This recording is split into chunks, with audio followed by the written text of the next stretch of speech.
Le cours du jour, l'alcool, du plaisir au piège, avec la Fondation Armand Slavic.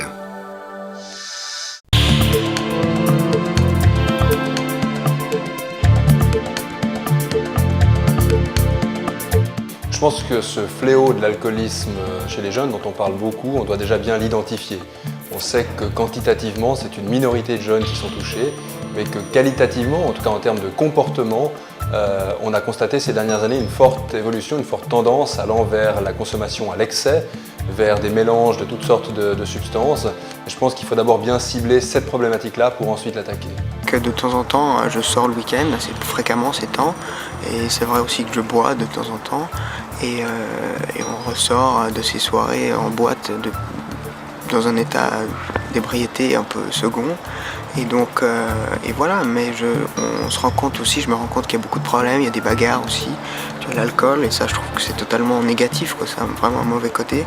Oui, pour moi c'est un souci. J'ai eu un fils qui sort de l'adolescence, que je voyais partir à des soirées, et où je savais, en rentrant, par ses récits, que en fait, les jeunes se lancent des coups de vodka pour se saouler en un coup, très vite, très fort, et puis comme ça la soirée est lancée, la soirée est gaie, la soirée est animée, et naturellement c'est plus facile que de boire des coupes de champagne ou du très bon vin rouge, parce qu'on met plus longtemps pour être bien. Alors, le binge drinking, c'est un phénomène très nouveau qui a touché notre population jeune, préadolescents et adolescents. Et la définition du binge drinking, c'est une alcoolisation aiguë, une intoxication massive dans un minimum de temps, avec les risques de coma éthylique qu'on a connus. Un des points sur lesquels la prévention pêche le plus en Suisse, c'est le décalage par rapport au comportement des jeunes qui consomment de l'alcool.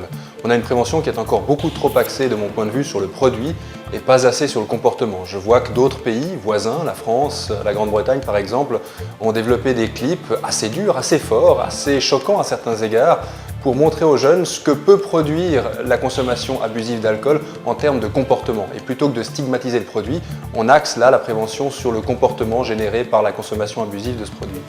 Moi je trouve qu'il n'y a absolument aucune prévention qui est faite. Moi j'ai été dans plusieurs écoles, il n'y a jamais eu une prévention sur l'alcoolisme. Et c'est la première fois que j'entends qu'il y a des prédispositions à l'alcoolisme qui entraînent les gens dans une maladie en fait. Il y a pas mal de travail de mon point de vue pour que dès 2010, on ait par exemple en termes de vecteurs, plus d'argent injecté sur les médias électroniques, sur Internet, sur les clips à charger sur son téléphone portable, ce genre de choses. Qu'en termes de messages, on axe beaucoup plus sur le comportement. Qu'en termes de public cible, pour être très concret, on arrête avec ces publicités sur le verre de trop. Aujourd'hui, les jeunes ne consomment plus avec un verre et ils ne consomment plus un verre de trop, ils en sont à la bouteille de trop. Le cours du jour, l'alcool, du plaisir au piège, avec la Fondation Armand Slavic.